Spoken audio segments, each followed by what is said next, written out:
You're watching Local News 8 at 10. Local people, local news. Good evening, everyone. The suspect in a triple murder case from Oneida County was in court this morning. 35-year-old Severo Loera Jr. pleaded not guilty today during his arraignment. He is facing 3 counts of aiding and abetting murder and conspiracy to commit murder. The murders occurred in Holbrook on April of 2013, and this case has proved to be extremely difficult to investigate. Carol Honus was there in the courtroom today. You're right. It's a house in the middle of nowhere. There's no witnesses, no information. It was in this home the bodies of 61-year-old Brent L. Christensen, 32-year-old Trent John Christensen, and 27-year-old Yvette Siobhan Carter were discovered 22 hours after they'd been shot to death. A friend just happened to stop by. Left alone to fend for themselves were 2 baby girls. One, just 2 months old, cradled in the arms of her dead mother. The other, a 2-year-old, sitting on the front steps. There's no doubt in our minds, especially the youngest one, would have succumbed shortly, not too long after the officers got there. She was quite dehydrated.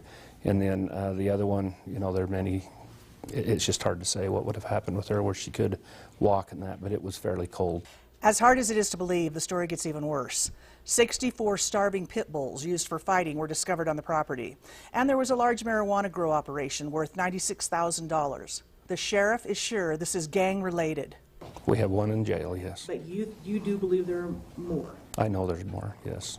Between Idaho and Utah, 13 different law enforcement agencies have been working on this case. The sheriff says they have to find justice for the victims and for the babies that were left behind. They were just lost.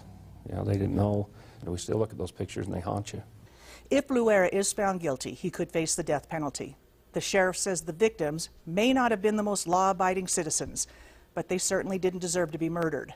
And the children certainly didn't deserve to be abandoned. The people we're working for are those 2 little girls that were left behind. That's who we're working for. And so if we can get help in solving this and bringing those to justice that are responsible for doing this to them, that's what we want to do. The sheriff says the investigation got some help after news stories ran in 2013. He says if anyone has any information in this case, to contact their local sheriff's office.